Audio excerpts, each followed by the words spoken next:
మంచిదైతే ఊరు మంచిదైతే ఏహే గవన్నీ మా తాన నడవయని నోటికి ఎంత వస్తే అంత మాట్లాడితే ఎవ్వరు పడరు. అందుకే పెద్ద పెద్ద హోదాలున్నోళ్ళు కొంచెం నోరు కంట్రోల్లో పెట్టుకోవాలి. తర్వాత నాలుకే గడుచుకున్నా ఫాయిదా ఉండదు.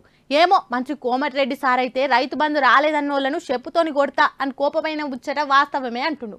హాగో రైతు బంధు రాలేదంటే నిజంగానే చెప్పుతోని కొడతారా అని అన్యాయం పాడుగాను. రైతు బంధు రాలేదంటే చెప్పు తీసుకొని కొడతారా? గమ్మతున్నారు పోర్రి. అయినా ఇట్లా ఎంతమందిని కొడతారో చెప్పాలి. మరి మంత్రి కోమటిరెడ్డి సార్ నిన్నటి సంది పంచాయతీలో బిజీగా ఉన్నట్టున్నాడు. ఏం సార్ ఏదో పంచాయతీ అవుతుంది, జెడ్పీ చైర్మన్ ఎల్లినెట్టి సందీప్ రెడ్డిని స్టేజ్ మీకెళ్ళి ఎల్లగొట్టిరట, బయట అంతా దుమ్ము దుమ్ము అవుతుందని అడిగితే ఏం లేదు అదో చిన్నపాటి పంచాయతీ అంతే అని శాంతి వాతావరణ సూచనలు చేసిండు. ఇక అట్లనే ఇంకోరు ఉండి అవుసారు అంత మంచినే ఉంది కానీ రైతు బంధు రాలేదని అన్నోళ్ళని చెప్పు తీసుకొని కొడతా అన్నమాట, అదేం కథ అని అడిగితే అవు అన్న మరి అని అంటున్నాడు. నేనేమన్నా 70% మందికి ఇచ్చుడు, కొందరు మిగిలింది వాళ్ళకు కూడా 2-3 రోజులు ఇస్తున్నాం.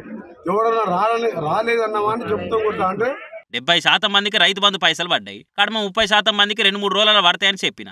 అంత చెప్పినాక కూడా అదెట్లా ఇదెట్లా అని ఇచ్చులు కచ్చకాయలు అడుగుతుంటే కోపం వచ్చి ఎవడో చూపెట్టు రైతు బంధు వల్లేదని చెప్తే చెప్పు తీసుకొని కొడతా అని అన్నుంటి దానిగా భూతద్దంలో పెట్టి చూపెడితే ఎట్లా అని ప్రశ్నలు వేస్తున్నాడు. నేను అన్నది రైతులను కాదు, బయట బట్టగాల్సి మీదేస్తున్న బోకరగాలని అన్నా అని కోమటిరెడ్డి సార్ ఎంత చెప్పినా పట్టించుకుంటలేరట. ఇక దీన్ని తిరిలేసి మరలేసి ప్రతిపక్ష పోలు తీర్మారాడుకుంటున్నారు. మార్పు కావాలి అని పడిపడి ఓట్లేస్తారుగా. ఇక ఓరి చెప్పు దెబ్బల కోసం పోయి మంత్రి కోమటిరెడ్డి సార్ దగ్గర లైన్లు కట్టుకోరని తెప్పి పొడుస్తున్నారు. మీరు ఏమైనా చేసుకోరు గానీ జర రైతులతో ఆడుకోకూరి సార్లు. ఇట్లనే ఏమైనా డౌట్లతో జనాలు మీ దగ్గరకు వస్తే కూర్చుండబెట్టి సంధాయించి పంపుర్రి. అంతేగాని మీరేదో అని బయటికేదో ప్రసారం అయ్యి నడిమిట్ల జనాలు నలిగిపోతున్నారు.